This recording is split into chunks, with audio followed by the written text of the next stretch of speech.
जैसे बीपीएससी की full form क्या है, मतलब क्या कहते हैं इसको? बिहार, सॉरी मैं थोड़ा सा नर्वस हो रही हूँ। कोई बात नहीं, आराम से। आपने मेरे सवाल का जवाब नहीं दिया। मेरा एक सिंपल सा सवाल है, अगर मुद्दा बच्चों का है तो वहाँ पर बात ये क्यों आती है कि ट्रांस बिल वापस लिया जाए, मेरे कपड़े मेरी मर्जी, मेरा लिंग मेरी मर्जी।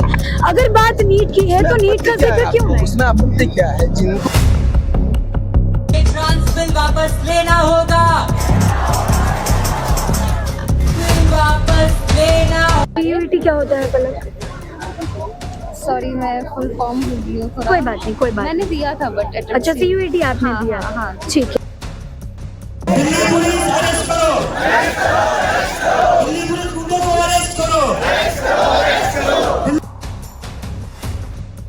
कल रात में जब घर पहुंची थी तो मेरे किसी एक फ्रेंड से बात हो रही थी, तो उसने मुझे बताया था कि शायद मोदी जी की रैली की वजह से भी कुछ बच्चे नहीं पहुंच पाए।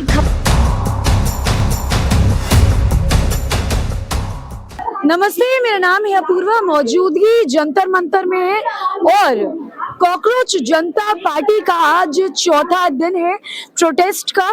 युवा जो है वो लगातार यहाँ पर आ रहे हैं और फ्रेम में भी आप देख पा रहे होंगे कि मेरे आसपास जो है युवाओं का होड़ लगा हुआ है।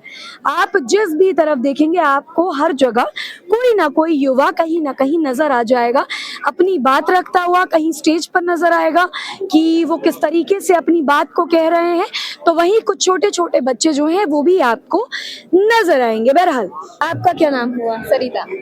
सरिता, आप क्या करती हैं? मैं स्टूडेंट हूँ। किस चीज की पढ़ाई करती हैं? मैं बीपीएससी टीआरई 4 की तैयारी कर रही हूँ। टीचर बीपीएससी की? टीआरई 4 टीचर की। अच्छा, इसमें क्या होता है सरिता? जैसे कि किसी भी स्टेट के टीचर बनने के लिए हाँ, हाँ। आप कोई वैकेंसी का एग्जाम दे रही है तो ये बस एक वैकेंसी है। वैकेंसी है? हाँ जी। अच्छा, मैं देख रही हूँ आजकल बड़ा फुल फॉर्मों का बड़ा प्रचलन चल गया है कि कोई भी कुछ भी कर रहा हो तो फुल फॉर्म पूछ लेता है। तो इफ यू आर कंफर्टेबल, अगर मैं आपसे बीपीएससी की फुल फॉर्म पूछूं तो? जैसे बीपीएससी की फुल फॉर्म क्या है, मतलब क्या कहते हैं इसको? बिहार, सॉरी मैं थोड़ा सा नर्वस हो रही हूँ। कोई बात नहीं, आराम से, कोई दिक्कत नहीं। Bihar public service commission. ठीक है, तो इसमें पेपर देने के बाद क्या होता है? ये पेपर जैसे आप स्टेट या सीटेट क्लियर कर लेती हाँ, हैं, हाँ। उसके बाद में वैकेंसी अभी कुछ टाइम से आ रही है। ये 4th है। हाँ, हाँ। तो ये चौथी बार हो रहा है अच्छा। बिहार में। हाँ जी। ठीक है, तो आप बिहार से आई हैं प्रोटेस्ट में? वैसे मेरा घर यहाँ पे भी है, दिल्ली में भी है, तो अच्छा। मैं बिहार में ही ज़्यादातर रहती हूँ। तो अभी ठीक मैं है। फिलहाल यहाँ थी तो आ गई। ठीक है, और तो मुझे मैं चाहती थी कि मैं ज्वाइन करूँ। ज्वाइन करें, तो यहाँ क्या हो रहा है सरिता?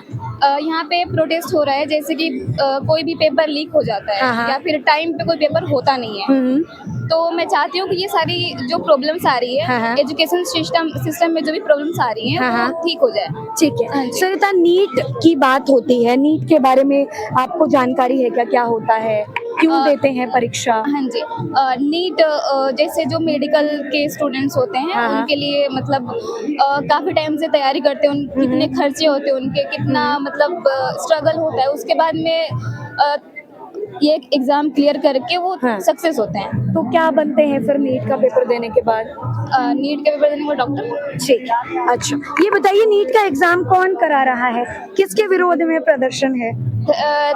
धर्मेंद्र प्रधान जो एजुकेशन मिनिस्टर है, हाँ, हाँ। तो इसमें जो धांधली हो रही है, हाँ, हाँ। तो इसलिए उनके अगेंस्ट ये प्रोटेस्ट चलाया जा रहा है ठीक कि है। वो इस्तीफा दें या तो इसको ठीक करें। ठीक है, नीट का एग्जाम कौन कराता है?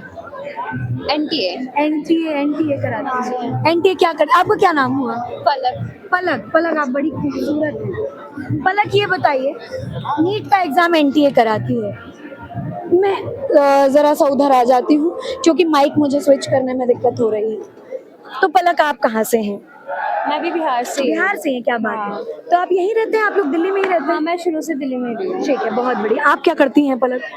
Actually, I am doing English honors from distance and diploma in elementary education side by side. ठीक है, तो क्या बोलते हैं इस कोर्स को, क्या कहते हैं? टीचिंग प्राइमरी टीचिंग कोर्स है। अच्छा, प्राइमरी। तो आपने एग्जाम दे दिया? अभी नहीं, अभी मेरा सेकंड ईयर चल रहा है। सेकेंड ईयर चल रहा है। ठीक है, ये बताइए, नीट का आपने बताया कि एनटीए एग्जाम लेते हैं, एनटीए क्या होता है पलक?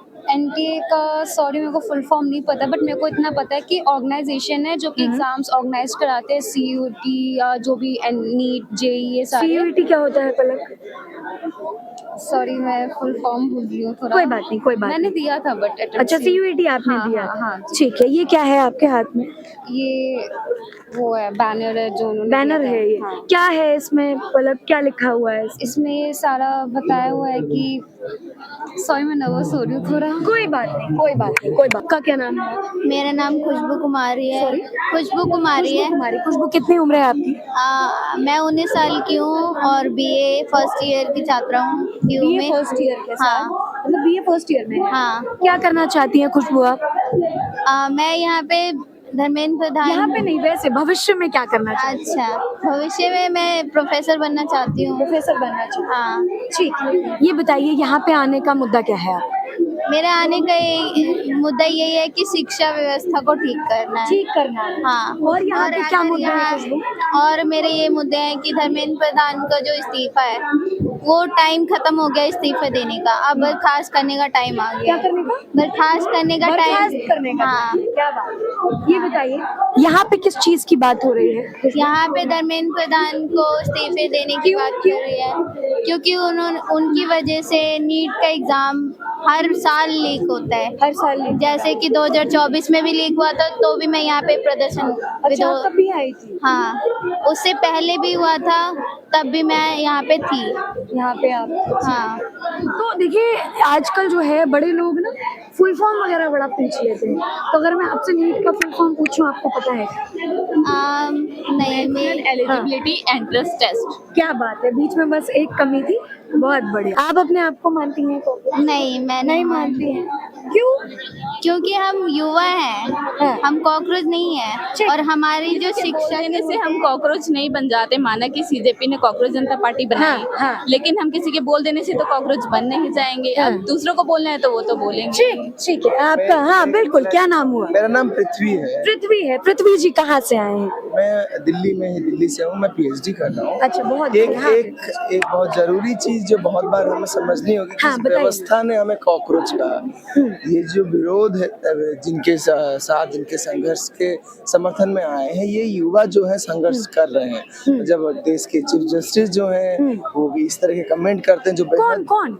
सूर्यकांत जी करते हैं, तो जैसे सूर्यकांत करते हैं तो ये बेहद ठेस पहुंचाने वाला होता है। लेकिन साथ साथ ये भी हमें देखना होता है कि जो व्यवस्था है ये लगातार देश के बहुसंख्यक युवाओं के साथ नहीं खड़ी है। अच्छा, हमारा माफी चाहती हूँ, बीच में मैं आपको रोक रही हूँ। जैसा आपने बताया ऐसे बहुत सारे युवा हैं जो इस चीज को बोलते हैं, लेकिन फिर इस पर सवाल उठता है कि सूर्यकांत जोशी जी आए हैं, उन्होंने एक्चुअल में क्या कहा था?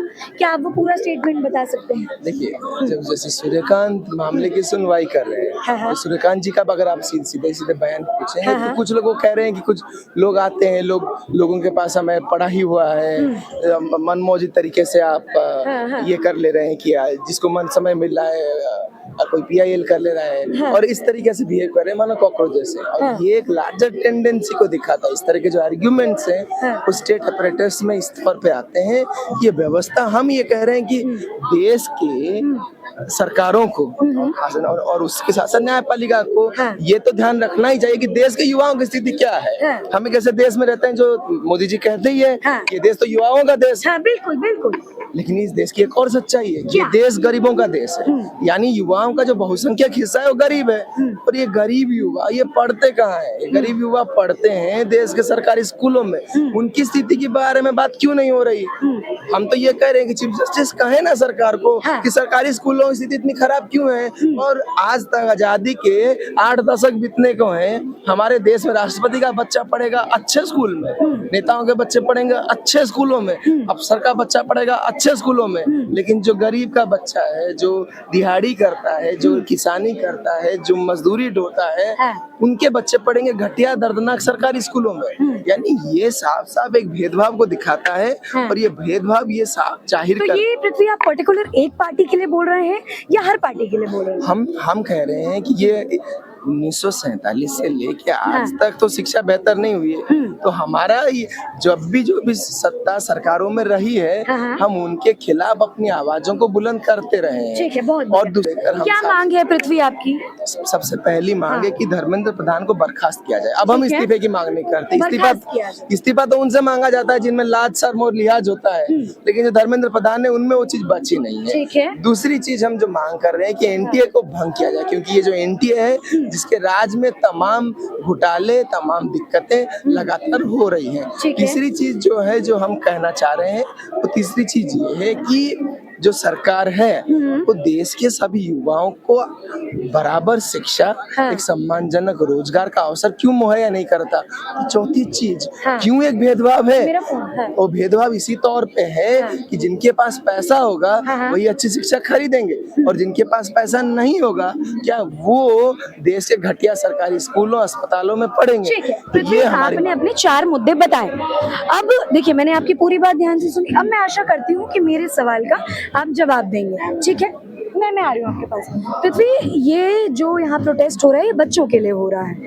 क्या यहाँ पर ट्रांस बिल वापस लो, ऐसे मुद्दे या ऐसे नारे लगने सही है, या फिर ऐसी बात कहनी सही है कि मेरा लिंग मेरी मर्जी, मेरे कपड़े मेरी मर्जी, आरएसएस मुर्दाबाद, क्या ऐसे नारे लगने सही है? ये सबसे पहली बात, हम जब चीजों को देखने की कोशिश करते हैं तो एक तथ्यात्मक रूप में, व्यवस्थित रूप में देखने की कोशिश करते हाँ, हैं। ठीक है।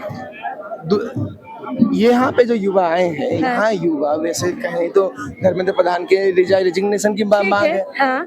कोई कहे कि धर्मेंद्र प्रधान का रेजिग्नेशन क्या सब कुछ है, हम कहेंगे कि ये शुरुआत है। दूसरी चीज जो हमारी लड़ाई है वो लड़ाई व्यापक है। हम ये कह रहे हैं कि जो ट्रांसजेंडर बिल है, जो खास करके जिस कम्युनिटी की आपत्ति है, हमें करेंगे आप उनसे डायलॉग, डिबेट, डिस्कोर्स करके चीजों को करिए ना। अगर लेकिन पृथ्वी, मैं ये पूछ रही हूँ कि अगर यहाँ बात बच्चों की हो रही है तो उस बीच में ट्रांस बिल की बात क्यों हो रही है, या फिर इस चीज की बात क्यों हो रही है कि जब योगी डरता है पुलिस को आगे करता है। इफ अगर आप नीट की बात कर रहे हैं, इस्तीफे की बात कर रहे हैं, तो वहां पर योगी आदित्यनाथ या फिर ट्रांस बिल का जिक्र क्यों? ये मैं मुझे लगता है कि आप मुझे बताइएगा कि मैं 4 दिनों से, मैं आपको वीडियो दिखा सकती हूँ। मैं बस ये कह रहा हूँ कि मैं 4 दिनों से यहाँ मौजूद हूँ। ठीक है। सबसे पहली चीज है कि हम यहाँ पे लगातार बैठ के क्या मांग कर रहे हैं, आप ये पहले समझिए। तो हम जो मांग कर रहे हैं वो तो मांग मैंने दोहराई। हाँ, दूसरी चीज चीज हम देख रहे हैं कि यहाँ पे जो पुलिस है, पुलिस लगातार ये कह रही है कि एक लोकतांत्रिक सरकार कह रही है, लोकतांत्रिक राज्य है, और लोकतांत्रिक राज्य में इसको यहाँ पे एक अधिकार होना चाहिए कि वो इस लोकतांत्रिक सत्ता जो है, विरोध प्रदर्शन का अधिकार तो मौलिक अधिकार है, बिल्कुल, और विरोध प्रदर्शन कोई कुछ भी कह सकता है। तो फिर पुलिस को क्यों एक डेजिग्नेटेड प्लेस देने में दिक्कत हो रही है? और जंतर मंतर जो डेजिग्नेटेड प्लेस है, और आप कह रहे हैं कि आप तमाम चीजों का आप कह रहे हैं कि हम परमिशन का काहे नहीं दे रहे। दूसरी चीज है कि आपने मेरे सवाल का जवाब नहीं दिया। मेरा एक सिंपल सा सवाल है, अगर मुद्दा बच्चों का है तो वहां पर बात ये क्यों आती है कि ट्रांस बिल वापस लिया जाए, मेरे कपड़े मेरी मर्जी, मेरा लिंग मेरी मर्जी। अगर बात नीट की है तो नीट का जिक्र क्यों नहीं? उसमें आपत्ति क्या है? जिनको जो ट्रांस हैं, जिन्हें इस बिल से आपत्ति रही है, और वो मुद्दा तो नीट का है ना, मुद्दा तो सुसाइड किए हुए बच्चों का है। मुद्दा तो ये है कि नीट का जो पेपर लीक हो रहा है वो ना हो, तो ट्रांस बिल का जिक्र क्यों? क्योंकि बच्चों को बुलाया तो यही बोल के है ना कि नीट का एग्जाम होने दिया जाए, धर्मेंद्र प्रधान का इस्तीफा। पृथ्वी, देखिए, शायद मुझे जितना ध्यान है, जब वो बात हो रही थी, उस बात को उठाने वाले जो उनमें से एक जो थे वो शायद 12वीं स्टूडेंट ही थे, और जब वो पेपर दे के आते हैं तब उनके साथ में किस तरह का व्यवहार होता है देखा जाता है। तो सबसे पहले कि क्या ये बात उनके लिए कोई आवश्यक नहीं है, ये तो अपने आप में कहना गलत है। और दूसरी बात, आपका आपत्ति क्या है? क्या पुलिस में आगे क्या? कोई आपत्ति नहीं, मैं बस ये जवाब देना चाहता हूँ। नहीं क्या पृथ्वी, आपने मेरा जवाब अभी भी नहीं। क्या मैं ये कह रहा हूँ कि छात्रों के, युवाओं के साथ ये चीज है। यहाँ पे पुलिस अगर ये धमकी दे रही है कि आपको यहाँ से उठा लिया जाएगा, तो काहे नहीं ये कहेंगे? लेकिन देखिए, कितने मीडिया वालों को भी उठाया गया है। देखिए, सीधी बात है कि हम ये कह रहे हैं कि यहाँ पे आप ये कहना कि आपका प्रदर्शन करने का यहाँ पे ये गैर कानूनी है, क्या प्रदर्शन करना? मुझे पृथ्वी मेरा जवाब नहीं मिला। क्या जवाब? मुझे तो लगता मैं है ये कि पूछ रही हूँ कि अगर किसी दूर दराज से किसी स्टूडेंट को बुलाया गया है जिस मुद्दे पर बात करनी चाहिए उस मुद्दे पर थोड़ी देर बात हो रही है, लेकिन उसके अलावा किसी और पॉलिटिशियन का नाम लेना या किसी और दूसरे बिल पर बात करना क्या वाकई में आवश्यक है? कितनी बार हुआ? कोई स्टेटिस्टिक्स है, डेटा है आपके पास? शायद एक बार आया था, एक बार आया था। वो भी तब आया था जब एक ट्रांस वुमन इस बिल के समर्थन में आई थी। ट्रांस वुमन मुझे नहीं पता वो अपने आप को कैसे डिफाइन करती है, उनका अधिकार है, आप उन्हें अपनी ये आजादी दीजिए। दूसरी चीज ये है कि हम ये कह रहे हैं कि जब वो बात कह रही है तब वो नारे लगे। सीधी बात है, साफ सीधी बात है। ये आप कहते हैं कि freedom of speech and expression है, तो इसको कहने में कोई दिक्कत नहीं है। दूसरी चीज ये गलत भी नहीं था। तीसरी चीज जो कह रहे थे ये उनकी जिंदगी से जुड़ा हुआ था। तो ऐसा तो नहीं है कि वो खुद कह रहे हैं कि जब आप जाते हैं पेपर देने में तो आपको दिक्कत हो रही है। एक वीडियो बड़ी वायरल हुई अभिजीत की, जिसमें उनसे पूछा गया जब कांग्रेस में कुछ माफ कीजिएगा बेंगलुरु में जब कुछ बच्चों का नीट का एग्जाम छूट गया क्योंकि कांग्रेस जो है वो अपनी रैली निकाल रही थी, तो ट्रैफिक जैम की वजह से कुछ बच्चे जा नहीं पाए। तो अभिजीत जो है उसका जवाब देने से बचते हुए दिखे, क्या कहेंगे? तो आप ये वाली खबर मैंने आपसे सुनी है, ये ईमानदारी से मैं बता रही हूँ। और मैं कल रात में जब घर पहुंची थी तो मेरे किसी एक फ्रेंड से बात हो रही थी, तो उसने मुझे बताया था कि शायद मोदी जी की रैली की वजह से भी कुछ बच्चे नहीं पहुंच पाए। मतलब वो शायद कहीं से जा रहे थे। दरअसल ये थी कि नरेंद्र मोदी कोलकाता से दिल्ली आए, लेकिन वो एयरपोर्ट पर रुक गए ताकि बच्चों को ट्रैफिक जैम ना फेस करना पड़े। तो उसके लिए भी शायद लोग सवाल उठा रहे थे कि आपकी वजह से ही ऑलरेडी भीड़ और इन सब की वजह से ऑलरेडी बहुत लोगों को, मेरे को एग्जैक्टली दोनों मामलों का नहीं पता है ना। कोई तो देखिए मेरे साथ यहाँ पर पृथ्वी थे और कुछ बच्चे जुड़े थे, उनकी राय थी ये। आपकी क्या राय है कमेंट सेक्शन में जरूर बताइएगा। जंतर मंतर से मैं अपूर्वा, बहुत शुक्रिया।